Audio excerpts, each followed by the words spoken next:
안녕하십니까. 정보처리기사 강사권우석입니다. 자, 이번 시간에는 정보처리기사 필기 2016년 1회 핵심 기출문제 풀이를 시작을 하겠습니다. 전체 기출문제를 다 풀이하는 것은 아닙니다. 여러분들이 합격하는 데 있어서 꼭 풀어야 될 문제들만 이번 시간에 정리하도록 하겠습니다. 자, 그리고 산업기사 문제는요, 무난하게 출제가 되고 있습니다. 그래서 별도로 특강을 제공하진 않겠습니다. 자, 왜 그러냐면은 강의 중에 설명드렸던 문제만 해도 여러분들 충분하다는 얘기예요. 합격하는 데 있어서. 그래서 강의 위주로 해서 준비만 잘 하시면 됩니다. 기사 보시면은 이번에 전자계산기 구조에서 7문제, 데이터 통신에서 7문제가 생소하게 출제가 되었습니다. 자, 전자계산기 구조는 매번 어렵게 출제가 되는 과목이고요. 자, 데이터 통신이 다른 회차에 비해서는 좀 더 많은 숫자의 문제들이 생소하게 출제가 되었습니다. 자, 그래서 2016년 1회는요, 다른 회차에 비해서 전반적으로 어렵게 출제가 된 그런 회차가 되겠습니다. 자, 이렇게 이제 어렵게 출제가 되는 경우가 가끔 있는데요. 자, 왜 그러냐면은, 자, 새로운 문제가 문제은행에 이렇게 입력이 되는 시기가 있습니다. 입력이 되고요. 그리고 랜덤하게 또 출제가 되죠. 출제가 될 때 또 생소한 문제들이 많이 포함이 되기 때문에 어렵게 출제가 되는 경우가 있습니다. 그래서 이렇게 출제가 앞으로도 될 수가 있습니다. 자, 그렇기 때문에 단순히 기출문제만 암기하고 풀이해서는 안 됩니다. 이해를 하고 응용된 문제들도 풀 수 있도록 그렇게 대비를 하셔야겠습니다. 1번 인터럽트 벡터의 필수적인 것은, 자, 인터럽트 벡터가 무엇인지 일단 이해를 하셔야겠죠. 자, 그 전에 인터럽트 우선순위 판별법에 대해서 다시 한번 정리를 하도록 하겠습니다. 자, 소프트웨어적인 방법이 있고 하드웨어적인 방법이 있습니다. 소프트웨어적인 방법은 폴링이 있었고요. 하드웨어적인 방법 중에서 가장 대표적인 것이 데이지 체인이 있었습니다. 자, 근데 하드웨어적인 방법을 우리는 벡터 인터럽트라고 합니다. 자, 벡터 인터럽트, 그러니까 하드웨어적인 방법 중에서 직렬이 있고 병렬이 있는데, 직렬을 데이지 체인이라고 얘기를 하고요. 병렬은요, 마스크 레지스터를 이용하는 방법이 있어요. 그래서 여기서 벡터 인터럽트에서 인터럽트 벡터를 좀 얘기를 하는 겁니다. 그러니까 벡터 인터럽트 하고요. 인터럽트 벡터는요, 조금 다릅니다. 개념이. 자, 인터럽트 벡터는요, 인터럽트가 발생했을 때 그 인터럽트를 처리할 수 있는 서비스 루틴들의 주소를 가지고 있는 공간이에요. 그러니까 분기 번지가 되겠죠. 자, 분기 번지를 가지고 있는 것이 인터럽터 벡터가 되는 겁니다. 그러니까 1번 인터럽터, 2번 인터럽터 이렇게 했으면은, 예를 들어 정전이다. 그러면 정전이 발생했을 때는 어떻게 처리하십시오라는 그 내용들, 그죠? 분명히 있겠죠. 자, 그 번지를 가지고 있다는 얘기예요. 그게 인터럽터 벡터가 되는 겁니다. 그렇기 때문에 1번에 분기 번지가 정답이 되겠습니다. 2번 상대 주소 모드를 사용하는 컴퓨터에서 분기 명령어가 저장된 기억 장소의 주소가 256AH다. 자, 여기서 H가 뜻하는 것은 16진수를 뜻하는 겁니다. 그래서 이 숫자가 16진수로 해서 주소를 표현했다. 그렇게 이해를 하시면 되고요. 자, 명령어에 지정된 변이 값이, 자, 명령어에 지정된 변이 값이라는 것은 이제 주소 값을 얘기를 하는 거예요. 명령어에 입력되어 있는 주소 값을 얘기를 하는 겁니다. 자, 마이너스 7호. 자, 마이너스 7호가 되고요. 자, 이와 같은 경우에 분기되는 주소의 위치가 어떻게 되느냐. 자, 결과적으로 상대 주소 모드에서 주소의 위치를 구하라. 그런 문제가 되겠습니다. 자, 상대 주소 지정 방식에서 주소의 위치 어떻게 구합니까? 일단 주소값. 그러니까 여기서는 변이가 되겠죠. 자, 주소값에다가 PC, 그러니까 다음에 실행할 명령어의 주소를 더해 주시면 되는 거예요. 일단 여기서 변이값은 마이너스 7호라고 문제에서 주어졌습니다. 자, 근데 이제 PC를 구해줘야 되는데 PC 값이 그대로 주어진 것이 아니죠. 계산할 수 있어야 됩니다. 자, PC는 다음에 실행할 명령어의 주소예요. 일단 명령어가 저장된 기억 장소의 주소를 보시면 이 주소가 되는 거예요. 256A가 되고요.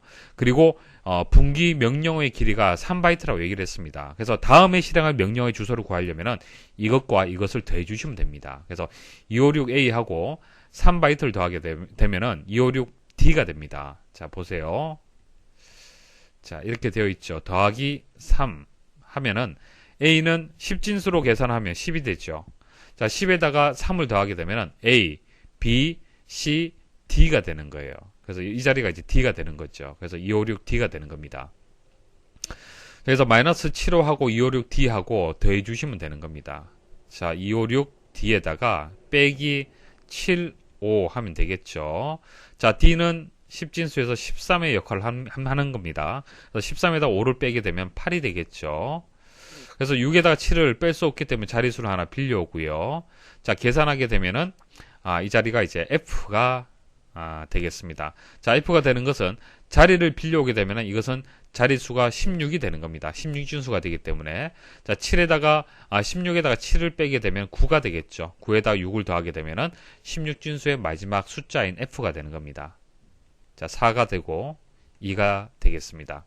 3번 16진수 80H가 들어있는 8비트 레지스터에서 0번째, 2번째, 4번째 비트를 세트하려면 얼마의 값을 5와 연산하여야 하는가?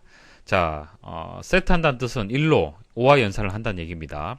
자, 한번 보도록 하죠. 자, 일단 8비트 레지스터에 이제 16진수를 2진수로 해서 이렇게 입력할 수 있도록 해야 됩니다. 그래서 2진수를 변환해야겠죠. 자, 16진수를 2진수로 변환할 때는 각 자리를 4자리 2진수로 바꿔주시면 됩니다. 자, 80 있고요. 자, 4자리. 자, 0도 4자리. 자, 0은 이렇게 될 거고요. 자, 8, 4, 2, 1의 가중치를 가지고 있죠. 그래서 8은 살려주시고 나머지는 0으로 입력을 해주시면 됩니다. 자, 그래서 이진수가 이렇게 나올 겁니다. 자, 이진수를 이렇게 쭉 입력을 하시고요. 자, 일단 0번째, 2번째, 4번째라고 얘기를 했죠. 자, 0번째가 제일 오른쪽부터 시작을 합니다. 0번째, 첫 번째, 2번째 이렇게 쭉 시작을 합니다. 그래서 0번째, 자, 2번째, 자, 4번째를 1로 세트를 해주시면 되는 거예요. 그래서 이제 얼마의 값을 5와 연산하여야 하는가라고 했기 때문에 이 값을 구하는 겁니다. 자, 5와 연산하는 세트하는 값을 구해주시면 되는 거예요. 그래서 16진수 4자리를 자, 16진수 4자리를 이제 각각 이제 이진수 4자리를 16진수를 바꿔주시면 됩니다. 그래서 0001은 1이 될 거고요. 자, 8, 4, 2, 1의 가중치를 가지고 있죠. 4하고 1이 살아남았기 때문에 더하게 되면은 이제 5가 되는 겁니다. 그래서 16진수 1, 5가 정답이 되겠습니다. 4번 다음과 같은 메모리 IC에 필요한 핀의 수는 자, 1024 워드 곱하기 8비트라고 얘기를 했습니다. 자, 그림으로 표현을 하자면 이렇습니다. 자, 워드의 개수가 1024라는 뜻이에요. 그러니까 워드가 이렇게 있겠죠. 메모리에. 자, 이렇게 있으면은 자, 여기서부터 여기까지가 1024개가 되는 거예요. 자, 그럼 1024개를 표현하려면 몇 개의 비트만 있으면 되겠습니까? 자, 2의 10승이 1024잖아요. 그죠? 10개의 비트만 있으면 이 주소 하나를 선택할 수가 있는 거예요. 그래서 어드레스 핀은요. 자, 주소서는 10개의 비트만 있으면 됩니다. 일단은 자, 10개의 비트만 있으면 되고요. 자, 그다음 여기서 8비트가 뜻하는 것이 워드의 크기가 되는 겁니다. 이게 8비트란 뜻이 되는 겁니다. 자, 그럼 이 데이터가 8개잖아요. 그죠? 8개. 한 번에 가져와야 될 데이터가 8비트가 되기 때문에 데이터, 이제 핀은요, 8비트가 되는 겁니다. 8비트. 자, 그리고 칩 셀렉트 비트라고 되어 있는데, 자, 선택할지 말지를 결정하는 겁니다. 그러니까 1 아니면 0이 되는 거예요. 그렇기 때문에 이것은 한 개의 비트만 있으면 됩니다. 자, 이거 다 더해 주시면 돼요. 19가 정답이 되겠네요. 5번 병렬 컴퓨터에서 버스의 클럭 주기가 80나노세컨드이고 데이터 버스의 폭이 8바이트라고 할 때 전송할 수 있는 데이터 양은 자, 데이터의 양을 구하는 식을 아시면 쉽게 구할 수가 있습니다. 자, 1초에 전송할 수 있는 데이터 양을 구할 때는 클럭에다가 버스를 곱해 주시면 됩니다. 그러니까 버스의 폭이 8바이트다. 그러니까 8바이트, 뭐 16바이트, 32바이트 이렇게 크면 클수록 당연히 전송할 수 있는 데이터 양은 커질 수밖에 없겠죠. 그래서 버스의 폭을 이제 버스의 폭을 곱해 주셔야 되고요. 그다음 클럭 주기도 당연히 곱해 주셔야겠죠. 자, 클럭 주기가 여기서 80나노세컨드라고 얘기를 했는데 80나노세컨드가 어느 정도의 이제 그 어떤 속도를 나타내는 겁니까? 그러니까 나노세컨드라는 것은 10억분의 1초를 뜻하는 거예요. 10억분의 1초. 그렇기 때문에 80나노세컨드는 10억분의 80을 뜻하는 겁니다. 그렇기 때문에 이렇게 해서 초에 1이 되는 거예요. 그러니까 0.00000008초에 한 번 발생하는 그 정도의 이제 클럭을 얘기를 하는 겁니다. 되겠죠? 자, 이렇게 이제 클럭이 발생을 하는데 이것을 이제 계산을 할 때는 1초에 지금 1초에 전송할 수 있는 데이터 양을 구하는 거잖아요. 그렇기 때문에 1초에 클럭이 몇 번 발생하는지를 구해줘야 되는 거예요. 자, 1초에 클럭이 몇 번 발생한지 구하려면은 0점 해서 이렇게 해서 분의 1 계산하게 되면은 1250만 번 발생을 하는 거예요. 1초 동안에. 그래서 1250만 곱하기 8바이트를 곱해 주시면 됩니다. 자, 이것을 계산하게 되면은 10억 바이트가 되는 거예요. 자, 문제에서는 메가 단위로 되어 있잖아요. 그죠? 그래서 하나를 공 3개를 떼내면은 킬로가 되고 또 공 3개를 떼내게 되면 메가가 되죠. 그래서 100메가가 되는 겁니다. 6번 여러 개의 LAB와 연결선인 PIA로 구성되며 빠른 성능이나 정확한 타이밍의 예측이 필요로 하는 곳에 사용되는 것은 자 일단 여기 보시면 1번에서 4번까지 보기가 나와 있는데 일단 4번이 정답입니다. 일단 암기를 좀 부탁을 드릴게요. 여기 CPLD라는 것이 이제 여기에 맞는 설명의 이제 용어가 되겠는데요. 여기 컴플렉스라고 되어 있잖아요. 그죠? 뭐 복합 이런 의미가 있잖아요. 그렇기 때문에 뭐 이런 것들과 이런 것들이 복합되어 있다. 뭐 이런 식으로 암기를 일단 부탁을 좀 드리겠습니다. 자, 그런데 각각에 대해서 용어를 좀 그래도 좀 이해를 하셔야겠죠. 정리를 좀 해드릴게요. 자, 여기 보면 P가 다 포함이 되어 있습니다.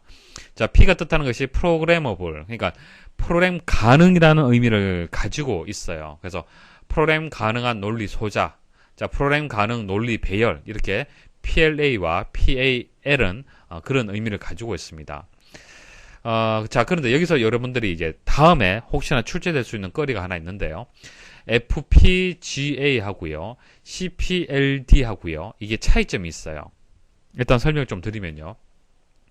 FPGA는요. 프로그램이 가능한 비메모리 반도체의 일종입니다. 회로 변경이 불가능한 일반 반도체와 달리 용도에 맞게 회로를 다시 새겨 넣을 수 있다. 그러니까 기존의 반도체하고는 다르죠. 따라서 사용자는 자신의 용도에 맞게 반도체의 기능을 소프트웨어 프로그램 하듯이 변형시킬 수 있다. 자, 일단 P의 의미를 생각하시면 될 거예요. 프로그램 가능하다는 의미를 가지고 있기 때문에 이런 정의를 내릴 수가 있는 겁니다. 자, 일반 반도체에 비해 가격이 수백 배 비싸며 항공, 자동차, 통신 분야에 이제 주로 쓰인다. 당연히 프로그램 가능한 반도체 같은 경우에는 비쌀 수밖에 없겠죠. 자, 그러면 CPLD는 어떻게 되느냐? 복합 프로그램 가능 논리 소자라는 의미를 가지고 있고요. 자, FPGA하고 차이점을 일단 좀 기억을 하십시오. 일단 데이터 저장은요. FPGA는요. SRAM에 저장이 됩니다. 그러니까 램에 저장이 되는 거예요. 그 다음 CPLD는 EEPROM에 저장이 됩니다. 그러니까 이건 램이고 이건 롬이잖아요. 그래서 당연히 전원 유무에 따라서 이것은 휘발성, 이것은 비휘발성의 특징을 가지고 있습니다. 그래서 다음에 출제가 된다라면은 자 이것을 비교하면서 출제될 가능성이 있다는 얘기예요. 그래서 뭐 이 정도만 여러분들 기억하시면 되겠습니다. 7번 다른 컴퓨터를 이용하여 어셈블리 언어의 프로그램을 이식하고자 하는 마이크로 프로세서의 기계어로 번역하는 프로그램은 자 이게 무슨 뜻이냐면 이런 뜻이에요. 자 사용하는 컴퓨터와는 다른 명령 형태로 동작하는 컴퓨터 프로그램을 어셈블 할 때 사용되는 어셈블러를 얘기를 하는 겁니다. 그래서 이게 정답이 되는 것이 이제 크로스 어셈블러가 되는 거예요. 그래서 용어의 정의 정도 아시면 되겠죠. 자, 사용하는 컴퓨터와 다른 형태의 동작하는 컴퓨터 프로그램을 어셈블 할 때, 그러니까 어떤 크로스에 대한 개념을 가지고 있겠죠. 그래서 2번이 정답이다. 그렇게 기억을 하시면 되겠습니다. 8번 하나의 정보를 여러 개의 반송파로 분할하고 분할된 반송파 사이의 주파수 간격을 최소화하기 위해 직교 다중화해서 전송하는 통신 방식으로 와이브로 및 디지털 멀티미디어 방송 등에 사용되는 기술이다. 자, 일단 정답 기억하시면 되겠습니다. 자, 3번이 정답이 되는데요. 여기서 키워드가 되는 것이 직교 다중화가 키워드가 됩니다. 자, OFDM의 OF가 뜻하는 것이 직교 주파수를 뜻하는 거예요. 직교 주파수. 그래서 직교 주파수 분할 다중화를 OFDM이라고 얘기를 합니다. 그래서 그렇게 암기를 하시면 되고, 자, 나머지 용어 한번 보도록 하겠습니다. 자, TDM이란 것은 시분할 다중화를 뜻하는 거죠. 이건 여러분들 잘 아시고요. 자, DSSS하고 FHSS하고 서로 좀 비교해서 일단 기억을 좀 하셔야겠습니다. 그래서 다음에 출제가 된다라면 이것을 또 비교해서 출제될 가능성이 있습니다. 자, DSSS는요, 직접 확산 방식을 뜻하는데요. 자, 이런 의미를 가지고 있습니다. 디지털 신호를 매우 작은 전력으로 넓은 대역으로 분산하여 동시에 송신하는 것을 얘기를 하는 겁니다. 그러니까 이게 넓은 대역으로 해서 분산해서 이제 송신한다. 자, 그런 이제 키워드 하나 기억을 하셔야 되고요. 자, 통신 중에 노이즈가 발생하더라도 복원 시에 노이즈가 확산되기 때문에 통신의 영향은 적다. 자, 또한 강한 신호를 발생하지 않기 때문에 좀처럼 다른 통신을 방해하지 않는다. 자, 이런 특징을 가지고 있습니다. 자, 그리고 내장애성. 자, 내장애성이라는 것은 내성, 저항력이라고 보시면 돼요. 자, 내장애성 면에서 FHSS에 뒤떨어지지만 전송 속도가 빠르며 다대 1 통신에 적합하다. 자, 이런 특징들 서로 비교해서 지금 말씀을 드리는 거예요. 여러분들 좀 암기를 좀 하셔야겠습니다. 자, 무선 랜에 IEEE 802.11b가 DSSS를 사용하고 있고 IEEE 802.11은요 FHSS를 사용하고 있습니다. 차이점을 기억을 하셔야 되겠습니다. 자, FHSS는요 주파수 도약 확산 방식이라는 그런 의미를 가지고 있고요. 무선 통신에서 주파수를 고정하지 않고요. 시간에 따라서 변화시켜서 송신하는 그런 방식을 얘기를 하는 겁니다. 9번 설명드리겠습니다. 10.0.0.0 네트워크 전체에서 마스크 값으로 255.240.00을 사용할 경우 유효한 서브네트 아이디는 자, 일단 여기 마스크 값이라고 한 것이 서브넷 마스크를 뜻하는 겁니다. 서브넷 마스크는 네트워크 주소하고 호스트 주소를 구분하기 위한 비트를 뜻하는 겁니다. 이게 A 클래스죠. A 클래스의 가장 기본 서브넷 마스크는 25.0.0.0이죠. 근데 여기서는 255.240.00이라고 주어졌습니다. 자, 이게 어떤 의미를 가지고 있는지 설명을 드릴게요. 자, 기본 마스크 주소가 이렇게 주어지는데 이렇게 주어졌을 때는 이 부분이 이제 네트워크 주소가 되고 이 부분이 이제 호스트 주소가 되는 거예요. 그죠? 그래서 호스트 주소는 숫자를 다르게 입력을 하면서 얼마든지 호스트 주소를 생성을 할 수가 있습니다. 자, 근데 여기 240이 됐잖아요. 240이 됐다는 얘기는 두 번째 부분에 자, 이진수 값이 이렇게 입력이 된다는 얘기예요. 자, 각 자료의 가중치를 생각을 하시든지 자, 이게 10진수고 이거 2진수 되겠죠. 10진수를 2진수로 바꿔주시면 이렇게 숫자가 나옵니다. 자, 이렇게 나와요. 자, 이렇게 나왔을 때 이제 여기서 이제 의미가 달라지는 거죠. 이제 그 네트워크의 이제 주소 영역이 여기서부터 여기까지가 되고 자, 그다음 여기가 호스트 주소의 영역이 되는 겁니다. 자, 따라서 네트워크 주소의 비트는 12개의 비트가 되고 호스트 주소는 20비트가 되는 거예요. 그렇죠? 그래서 10.240으로 시작되는 여러 개의 호스트들이 만들어질 겁니다. 맞습니까? 자, 이렇게 해서 문제를 쉽게 이제 1번이 정답이라는 것을 우리가 찾아낼 수가 있습니다. 자, 이렇게 찾을 수가 있는데 이것은 간단하게 풀이를 할 때 이렇게 풀이하시면 되고요. 좀 더 깊이 있게 제가 한번 말씀을 드려볼게요. 자, 이것의 의미를 좀 더 정확하게 제가 말씀을 드려볼게요. 자, 1111. 자, 이 부분이 이제 이렇게 네트워크 주소에 포함이 되잖아요. 그죠? 그럼 이 부분의 값이 자, 0000일 때, 0001일 때, 0010일 때, 0011 이런 식으로 해서 이진수 4자리로 해서 표현할 수 있는 가지수가 몇 가지입니까? 16가지죠. 맞습니까? 자, 그래서 이 의미가 뜻하는 것이 16개의 세부 네트워크를 만들 수 있다라는 그런 의미를 가지고 있어요. 16개 세부 네트워크를 만들 수가 있다. 그런 의미를 가지고 있습니다.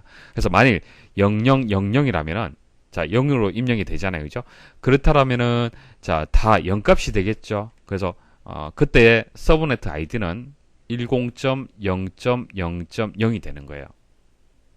자, 무슨 뜻인지 아시겠습니까? 자, 이게 10이잖아요. 그 다음 이게 0으로 다 들어가면은 0, 0, 0이 되지 않습니까?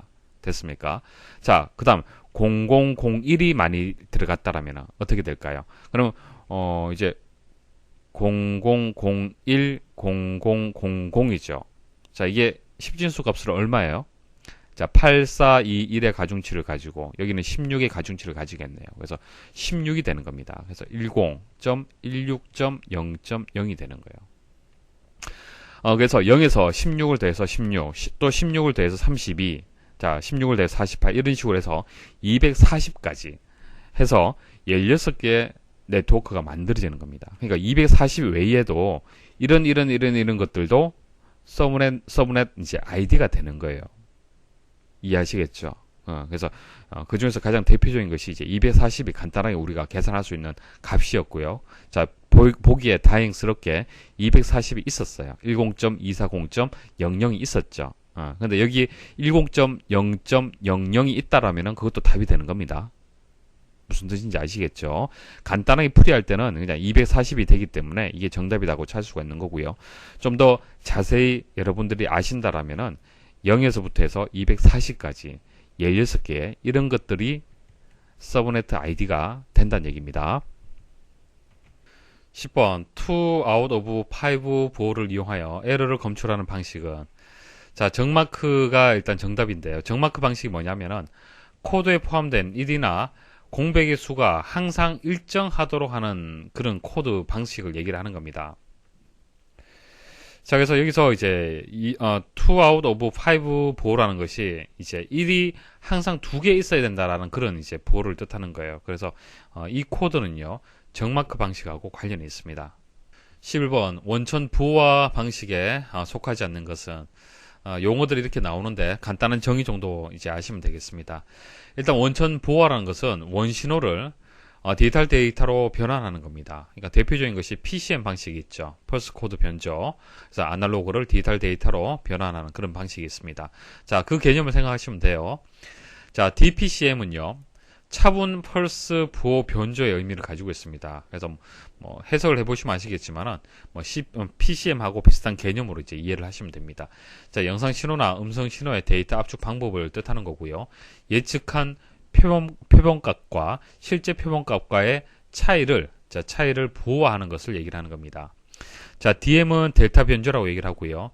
PCM은 매 표본마다 다수의 비트를 필요로 한다는 그런 단점을 계산한 것이 DM이라는 방식이 있습니다. 그리고 LPC는 선형 예측 부호화라고 얘기를 하고요. 음성 파형의 표본값을 과거에 인접하는 표본값 계열로부터 선형 예측한 모델에 기초를 두어 음성을 분석한다. 자, 정확한 여러분 뜻은 모르지만 키워드 정도만 이해를 하시면 돼요. 자, FDM. 자, 이것은 주파수 분할 다중화를 뜻하는 겁니다.